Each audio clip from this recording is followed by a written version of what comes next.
Hi friends, welcome back to my channel. Sajjana ഫിറോസും ദിയാകൃഷ്ണയൊക്കെ തമ്മിലുള്ള അടി, ദിയാകൃഷ്ണയല്ല ദിയാസനയൊക്കെ തമ്മിലുള്ള അടിയാണ് കാണുന്നത്. ടോമാഞ്ചേറി പോലെ ഒരാളെന്ന് പറയുമ്പോൾ അടുത്തയാൾ അതിനെ പൊട്ടിച്ചുകൊണ്ട് അടുത്ത തെളിവുമായിട്ടും വോയിസ് ആയിട്ടും വരുന്നതാണ് നമ്മളിപ്പോൾ കണ്ടുകൊണ്ടിരിക്കുന്നത്. ദിയാസന ഇന്നലെ വെല്ലുവിളിച്ചിട്ടുണ്ട് ടെസ്റ്റിന് പോകാം എന്നും പറഞ്ഞ്. അപ്പൊ അതൊന്ന് കേൾക്കേ. സജിന ബിഗ് ബോസ് കണ്ടസ്റ്റൻസ് ആരാണെന്ന് പറയണം. ഒന്ന്. രണ്ട്, എപ്പോ സജിനയുടെ വീട്ടിൽ വന്നെന്ന് പറയണം. സജിന സായിയോട് പറഞ്ഞു അത്രേ സജിനയുടെ വീട്ടിൽ വന്നതിന്റെ റെക്കോർഡ് ഉണ്ടെന്ന്, വീഡിയോ ഉണ്ടെന്ന്. സജിന അത് പബ്ലിഷ് ചെയ്യണം. ഞാൻ സജിനെ വെല്ലുവിളിക്കുകയാണ്. സജിനന്റെ അടുത്ത് ഞാൻ MDMA ആയിട്ട് ബന്ധപ്പെട്ടിട്ടുള്ള എന്തെങ്കിലും സാധനങ്ങൾ ഞാൻ പറയുന്നതോ അല്ലെങ്കിൽ എന്റെ ബേസിസിൽ ആരെങ്കിലും ചെയ്യുന്നതോ ആയിട്ടുള്ള കാര്യങ്ങൾ സജിന പ്രൂവ് ചെയ്യണം. ഞാൻ ചലഞ്ച് ചെയ്യുന്നു. ഞാൻ ജനങ്ങളോട് ചലഞ്ച് ചെയ്യാണ്. ഇനി ഞാൻ വന്ന് സജിന പറഞ്ഞപ്പോൾ തിരിച്ച് ചലഞ്ച് ചെയ്യുന്നതല്ലല്ലോ ഞാൻ ചെയ്യേണ്ട കാര്യം. ഞാൻ നിങ്ങളടുത്ത് ചലഞ്ച് ചെയ്യാണ്. എന്റെ ജീവിതം എന്നോട് ചോദ്യചിഹ്നമാക്കിയിട്ട് ഞാനൊരു MDMA ഉപയോഗിക്കുന്ന ആളാണോ ഡീലറാണോ എന്ന രീതിയിലാണ്. അതും ഒരു മാനസിക നില തെറ്റി ഭ്രാന്ത് പിടിച്ച് എന്ത് ചെയ്യണമെന്ന് പറഞ്ഞാൽ ഒരു സ്ത്രീ വന്ന് എന്തൊക്കെയോ വിളിച്ചു കൂവിയപ്പോൾ എനിക്കിപ്പോൾ അത് അങ്ങനെയല്ലേ പറയാൻ പറ്റുള്ളൂ. അവർ മാനസിക രോഗികളെ പോലെയാണ് അവരുടെ പെരുമാറ്റം. ഇടയ്ക്ക് ചിരിക്കും, അവരെന്തൊക്കെയോ പറയും, എന്തൊക്കെയോ വിഡ്ഢിത്തരങ്ങൾ പറയുന്നു. അവരുടെ ഇന്റർവ്യൂസുകളോ എല്ലാം ഞാൻ കണ്ടു. നിങ്ങളെ മുമ്പിൽ ഞാൻ ചലഞ്ച് ചെയ്ത് പറയുന്നത്, ഞാൻ എന്റെ മുടിയോ മലമോ മൂത്രമോ ഒക്കെ ടെസ്റ്റ് ചെയ്തുകൊണ്ട് വന്ന റിപ്പോർട്ടാന്ന് പറഞ്ഞ് കാണിച്ചു കഴിഞ്ഞാൽ നിങ്ങൾ ഇരുന്നോണ്ട് പറയും എന്താണെന്നറിയോ, ഇതെനിക്ക് വിശ്വസിക്കാൻ പറ്റില്ലെന്ന് പറയും. കാരണം ഞാൻ സമൂഹത്തിൽ പ്രതികരിക്കുന്ന പെണ്ണാണ്. ഞാൻ കുറച്ച് അഹങ്കാരിയാണ്, ഞാൻ കുറച്ച് തന്റേടിയാണ്. അപ്പം നിങ്ങൾക്ക് എന്നെ ഉൾക്കൊള്ളാൻ ഭയങ്കര ബുദ്ധിമുട്ടായിരിക്കും.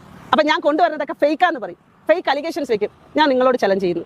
നിങ്ങൾ ആര് വേണമെങ്കിലും എന്നെ ചോദ്യം ചെയ്ത മനുഷ്യരോടാണ് ഞാൻ പറഞ്ഞത്. നിങ്ങൾ ആര് വേണമെങ്കിലും എൻ്റെ അടുത്ത് വന്നോളൂ. എൻ്റെ വീട് കൗടിയാർ ഗോൾഫിൻസ് റോഡിന്റെ അവിടെയാണ്. PPD ഫ്ലാറ്റിന്റെ പുറകിലാണ് ഞാൻ താമസിക്കുന്നത്. നിങ്ങൾ അവിടെ വന്ന് ആരോട് ചോദിച്ചാലും എൻ്റെ അപ്പാർട്ട്മെന്റ് കാണിച്ചു തരും. അപ്പൊ മയക്കുമരുന്ന് ടെസ്റ്റ് ചെയ്യാൻ എപ്പോ വേണേലും പോകാമെന്ന് ദിയാസന പറയുന്നതാണ് നമ്മൾ കേട്ടത്. പക്ഷെ അതിന്റെ മറുപടി ആയിട്ട് ഇന്ന് സജന ഫിറോസത്തെ കുറച്ചു നേരം മുന്നേ ഇട്ടിട്ടുണ്ട്. ദിയാസന ഏതോ ഡോക്ടറെ വിളിച്ചിട്ട് ഇത് എത്ര നാള് ശരീരത്തിൽ ടെസ്റ്റ് ചെയ്താൽ അറിയാൻ പറ്റും, 3 മാസം മുന്നേ എങ്ങാണ്ട് കഴിച്ചിട്ടുണ്ടെന്ന് അങ്ങനെ എന്തോ പറയുന്നുണ്ട്. അപ്പൊ എത്ര കാലം അറിയാൻ പറ്റുമെന്ന് പറയുന്നു. അതെനിക്ക് സത്യം പറഞ്ഞാൽ അറിയത്തില്ലാത്ത ഒരു കാര്യമാണ്. ഇത് നമ്മളൊന്നും മയക്കുമരുന്ന് ഉപയോഗിച്ചാൽ പിന്നെ എപ്പോ ടെസ്റ്റ് ചെയ്താൽ അറിയാൻ പറ്റും എന്നൊക്കെ ഉള്ളത്. അതിപ്പം സജന പറയുന്ന ഡോക്ടർമാർ പറയുന്ന 1 വർഷം മുന്നേ കഴിച്ചാലും പറയാൻ പറ്റും എന്നുള്ളതാണ് ഇപ്പൊ സജന പറഞ്ഞിരിക്കുന്നത്. അപ്പൊ ഇപ്പൊ അത് ദിയാസന വിളിച്ചതിന്റെ തെളിവ് സജനയുടെ കൈ കിട്ടിയിട്ടുണ്ടെന്ന്. ദിയാസന വല്ല ഡോക്ടറെ വിളിച്ചതിന്റെ വോയിസ് സജനയുടെ കൈ കിട്ടിയിട്ടുണ്ട്. ഇപ്പൊ ഇടുന്നില്ല, പിടിച്ചിരിക്കുകയാണ് ബലമായിട്ട്. ഇടും, ഉടനെ തന്നെ ഇടും. അതാണ് വിട്ടാ പോകുമെന്ന് പറയുന്നത്. ഇപ്പൊ ഇടുമെന്നും പറഞ്ഞിരിക്കുവാണ്. അപ്പൊ ആ വോയിസ് ഒന്ന് പിന്നെ ദിയ, നീ പല വോയിസ് റെക്കോർഡ് കൊണ്ടുവരും. കാരണം എന്തിനാ? ദിയയുടെ MDMന്റെ കാര്യം മറയ്ക്കാൻ വേണ്ടിയിട്ട്. ഇപ്പോൾ ഞാൻ പറയുന്നു ദിയ, നീ എത്ര വോയിസ് റെക്കോർഡ് കൊണ്ടുവന്നാലും സബ്ജക്റ്റ് മാറ്റണ്ട. നീ ഇപ്പോൾ വെല്ലുവിളിച്ചു എന്ന് പറഞ്ഞല്ലോ, എവിടെ ഏതൊക്കെയോ വീട് ഞാനൊന്നും കാണാനില്ല, കാരണം ഇച്ചിരി ബിസി ആയിപ്പോയി. അപ്പം ദിയ എവിടേക്കോ പറഞ്ഞു അവൾ വരാം, ചെക്ക് ചെയ്യാൻ വരാമെന്ന് പറഞ്ഞു. എൻ്റെ ദിയ, ഇത് ഞാൻ നാട്ടുകാരെ കേൾപ്പിക്കാനല്ല ഇത് പറയുന്നത്. ദിയ, നിന്നെ മനസ്സിലാക്കാൻ നീ ഏതൊക്കെ രീതി മൂവ് ചെയ്യുന്നുണ്ടെന്നുള്ളത് ഞാൻ അറിയുന്നു എന്നുള്ള തെളിവാണ്.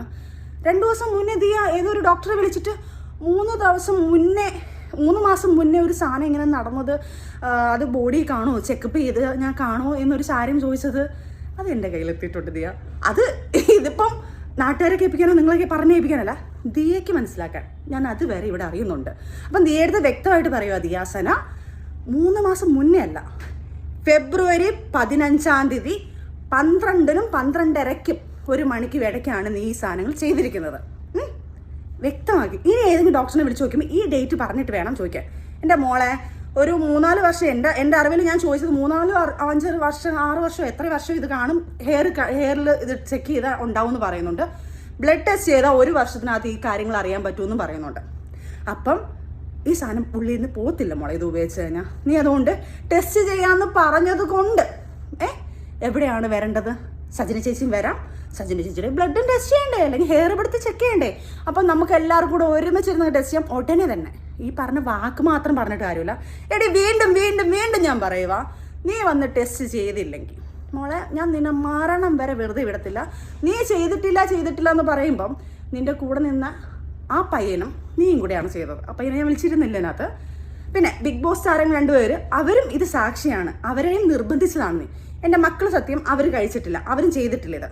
പക്ഷേ ഇവൾ നിർബന്ധിച്ചപ്പം അവരത് പറഞ്ഞുവല്ല, ഞങ്ങളിതെല്ലാം നിർത്തിയിട്ട് കുറേ കാലമായെന്ന് അവർ പറഞ്ഞത്.